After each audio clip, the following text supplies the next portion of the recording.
Muito bem, já bem-vindo a mais um Full Gas podcast de MotoGP.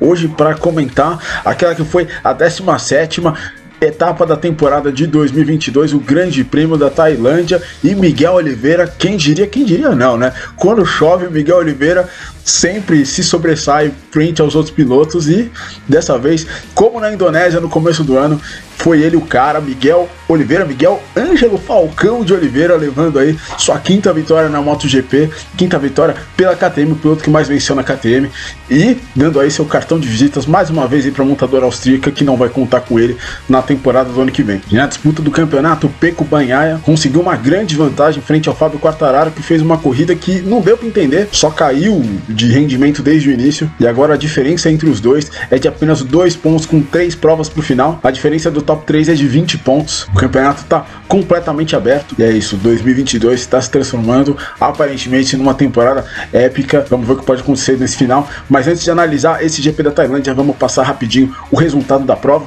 Vitória de Miguel Oliveira com Jack Miller em segundo, Pecco Bagnaia na terceira posição. Jack Miller podia ter dado a posição para o Pecco, talvez poderia, certamente se o campeonato dependesse disso, poderia, mas enfim, não deu. Johan Zarco ali foi um pouco escudeiro ali do Bagnaia no final, passou o Marques, ficou na quarta posição. O Zarco fez a volta mais rápida aí com meio segundo de vantagem aí frente a todo mundo, teve um grande ritmo aí no final, o Johan Zarco. Depois o Marc Marques, Enea Bastianini, Maverick Vinales, Alex Marques fez uma grande corrida, saiu de 20º. Depois o Jorge Martin, Brad Binder, Aleix Espargaró fez uma corrida bastante atrapalhada aí, bateu no Brad Binder, tomou a long lap, ainda foi o 11º, foi ultrapassado pelo Binder no final. Alex Rins, Franco Morbidelli, melhor Yamaha na 13ª posição, pôs Espargaró, Raul Fernandes, o Marco Bezzecchi, o pole position, foi apenas o 16º, e o Fábio Quartararo só o 17º, 34 longos segundos atrás do Miguel Oliveira em 25 voltas, ou seja, tomou mais de um segundo aí por volta. Já no campeonato, Fábio Quartararo tem 219 pontos, 2 na frente do Pecco Bagnaia, Aleix Espargaró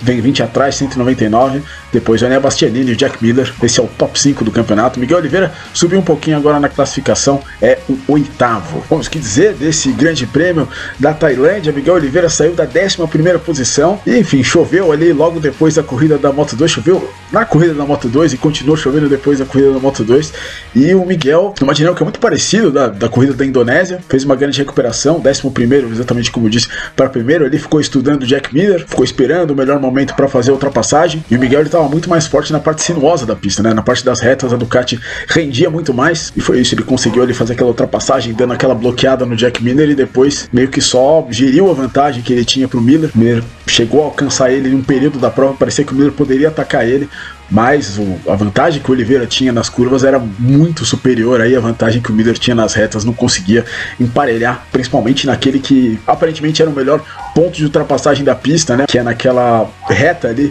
logo antes aí da última curva lá, o Miguel Oliveira estava muito forte, o Jack Miller tentou chegar nele na última volta ali, mas naquele trecho o Oliveira conseguiu abrir um pouquinho e enfim, confirmou essa vitória. Mas enfim, de qualquer jeito ele não pode relaxar, porque além dele o Jack Miller também é um grande especialista no molhado, mas o Miguel sempre teve resposta. Agora a gente volta naquela pergunta: será que a KTM agiu corretamente com o Oliveira, tirando ele da equipe, contratando o Jack Miller? Eu, sinceramente, continuo achando que não. O Miguel Oliveira venceu 5 provas pela KTM, o piloto que mais venceu pela KTM na MotoGP. Podiam ter ficado com ele mais um ano. A moto deu uma caída nesse ano, é só você comparar os resultados da KTM no ano passado e da KTM nesse ano. E o Binder, por estilo de pilotagem, e talvez até por estar recebendo agora talvez um pouco mais de atenção dentro da garagem, andou melhor do que o Miguel. Mas o Miguel venceu mais do que o Binder, então, quer dizer, isso também não dá para ignorar. Pra você ter uma dimensão do que são 5 vitórias na MotoGP nos últimos 3 anos, né? Basta você entender, né, que o Alex Rins e o Joan Mir venceram uma vez cada um, ou seja, 2 vitórias da Suzuki em 2020,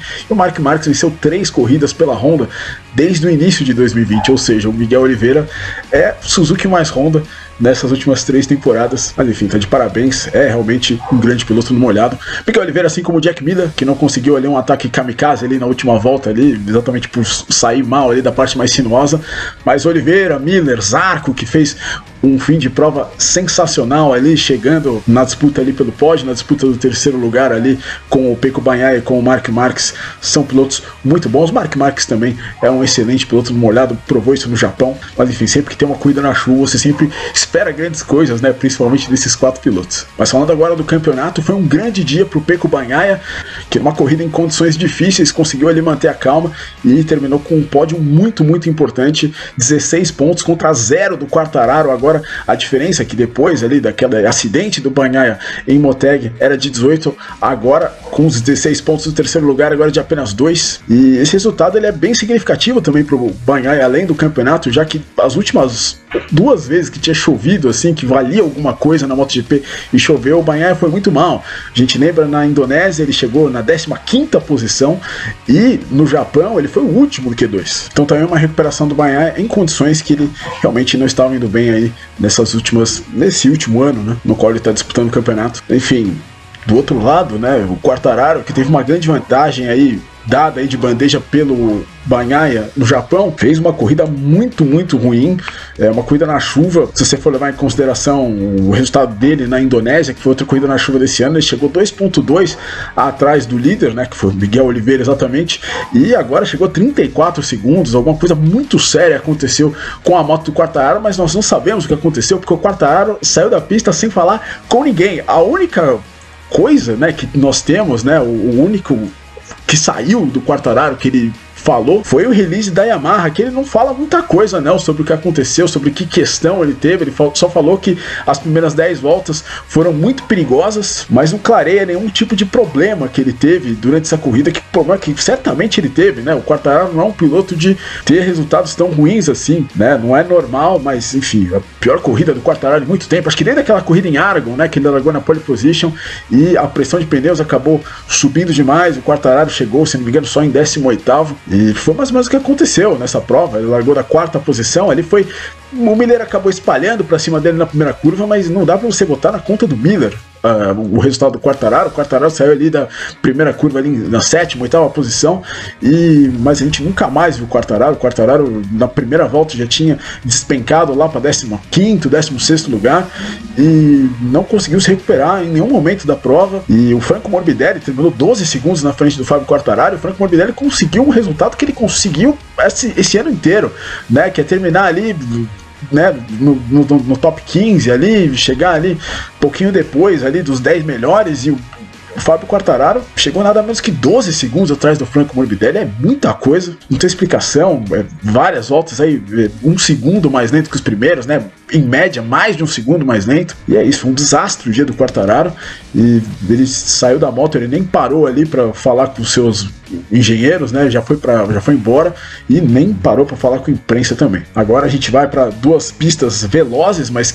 nas quais a Yamaha tem um bom retrospecto, que é a Austrália e Malásia. São pistas que, apesar de velozes, não tem grandes zonas de aceleração, que é uma boa para a Yamaha, já que Motegi e exatamente Buriram eram pistas que tinham muita aceleração, eram um temor da Yamaha. Agora são pistas velozes, mas fluídas, como foi Mugello, por exemplo, como é Assen. São pistas aí que a Yamaha vai um pouco melhor, e o Quartararo aí vai com a corda no pescoço aí para essas 2 provas, já que Valência, historicamente, não é uma boa pista para a Yamaha. O Quartararo, se quiser ser campeão, ele precisa chegar, né, melhor para ele chegar com alguma vantagem em Valência, mas enfim, vamos ver. O Dark Horse do campeonato, o Azarão, o Aleix Espargaró, também teve um dia muito ruim. Começou não fazendo um grande início de prova, mas aí tentou fazer uma ultrapassagem em cima do Brad Binder, bateu no meio do Brad Binder e, enfim, tirou o sul-africano da pista. Obviamente tomou uma long lap penalty, né, uma manobra realmente horrível ali do Aleix Espargaró, tomou a long lap e aí foi se recuperando, né? Brigou com o Binder novamente, mas perdeu bons pontos nessa prova. Ele estava, por exemplo, na frente do Maverick Viñales quando tomou essa punição, quando teve que cumprir a punição, e Viñales chegou na 7ª posição e o Aleix acabou terminando apenas em 11º, aí foi ultrapassado pelo Binder mais uma vez aí no fim da prova. Mas como no Japão, outra oportunidade perdida aí para o Aleix Espargaró. Poderia ter conseguido um resultado muito melhor, poderia ter descontado mais pontos do Fábio Quartararo, enquanto o Viñales fez uma boa corrida, né? Largou 17º, chegou até a ser 22º na primeira volta e terminou na 7ª posição na frente dele. É um piloto que eu sinceramente esperava mais, era o Marc Marquez. O Marc Marquez ele conseguiu ir com os pilotos ali, com a briga ali, né? O duelo da vitória, mas ele, no momento que eu achei ali, na metade da corrida, que ele começou a chegar no Bagnaia, eu achei que ele pudesse tentar alguma coisa ali para cima do Miller, até do Oliveira, mas ele aparentemente não tinha ritmo mesmo, né? Não estava forte o suficiente. Com a ultrapassagem do Johan Zarco, o Zarco tomou um risco ali para passar o Marquez e fez certo, meio que protegeu o Bagnaia. E o Zarco até poderia ter ultrapassado o Bagnaia, mas aí, enfim, tentou uma vez aí, quase bateu no Bagnaia e depois parou, ficou ali apenas com o 5º lugar.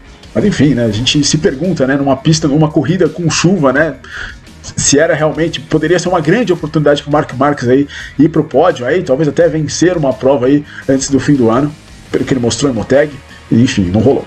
Outros destaques da MotoGP: a primeira pole position de Marco Bezzecchi, que chegou fora dos pontos, teve aí que pagar a punição depois de sair da pista e levar vantagem na primeira curva da prova, na disputa ali com o Jorge Martin, mas ele saiu da pista, depois deu a posição de volta para o Jack Miller, estava 1,5 segundos na frente, deu a posição de volta para o Jack Miller, mas não conseguiu voltar ali para o ritmo, né? Ele estava muito melhor quando estava realmente uma condição consistente de chuva ali, né, na pista. Quando a pista começou a secar, ele foi ficando e terminou fora dos pontos. Uma pena para o Bezzecchi, mas um recorde na MotoGP, são 10 poles diferentes numa temporada, isso nunca tinha acontecido na classe principal, e 7 pilotos da Ducati sendo pole positions em 2022. E o Luca Marini, que caiu pela primeira vez depois de 35 GPs na MotoGP, aparentemente ele ia abandonar a prova, acabou voltando, mas chegou, né, 2 voltas atrás, então tecnicamente ainda não há abandono, apesar de ele ter caído, mas segue aí essa escrita do Luca Marini, jamais ter abandonado uma corrida de MotoGP.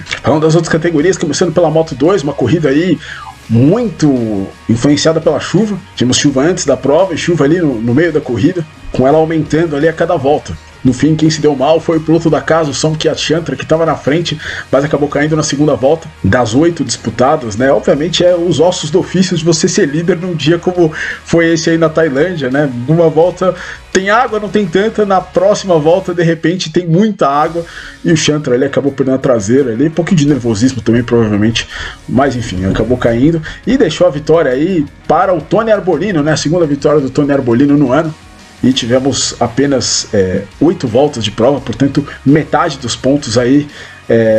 Isso não acontecia no Mundial, né? Desde o GP do Qatar, né? De 2009, da 125. Tivemos esse ano na Moto E, é verdade, né? Mas no Campeonato Mundial, né? O tradicional Campeonato Mundial, a gente teve pela última vez no Qatar em 2009, né? Do dia que choveu no deserto, choveu mais de uma vez, né? Que a MotoGP inclusive correu na segunda-feira, enfim, devido à chuva também. Enfim, o Arbolino passou ali pelo Filip Salato na última curva, antes de vir a bandeira vermelha. O Filip Salato realmente poderia ter vencido a corrida, acabou errando no último momento ali possível, mas ficou na segunda posição, seu primeiro pódio na Moto2, e o Aron Canet em terceiro. No campeonato temos agora 238,5 pontos para Augusto Fernandes e 237 para Ayogura. O Ayogura foi o sexto, Fernandes foi o sétimo.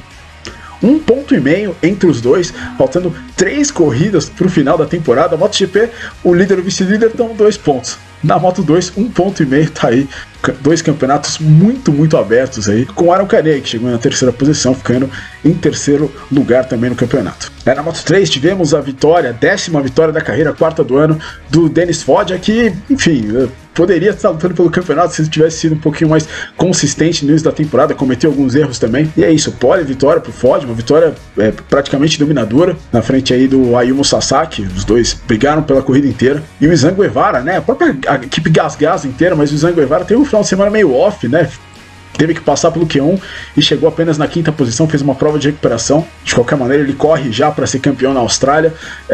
Ele tem 49 pontos de vantagem para o Denis Foggia, que é o novo vice-líder do campeonato, já que o Sérgio Garcia acabou abandonando depois de um toque ali com o Adrian Fernandes. Se ele chegar na frente do Foggia, ele é o campeão de 2022 na Moto3, enfim, muito próximo esse título aí do Izan Guevara. E o Diogo Moreira, mais uma vez, foi o sexto colocado, é a sexta vez que o Diogo Moreira chega na sexta posição, é a posição oficial aí do piloto brasileiro. Ele que sonhou com mais, né? Chegou ali, tá disputando o pódio no início da prova, mas cometeu um erro e aparentemente não teve mais fôlego para chegar ali naquela disputa.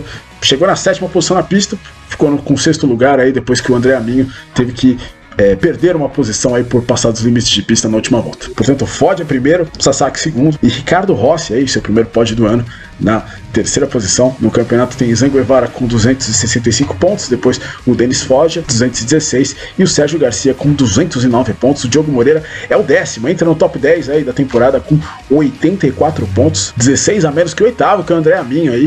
Enfim, dá ainda para o Diogo conseguir mais nesse ano. Bom, mas por esse vídeo foi isso aí. Muito obrigado se você chegou até aqui. Essa foi a análise do GP da Tailândia. Enfim, se você gostou, considere um like, considere se inscrever aqui no Full Gas Podcast e a gente se vê na próxima. Valeu!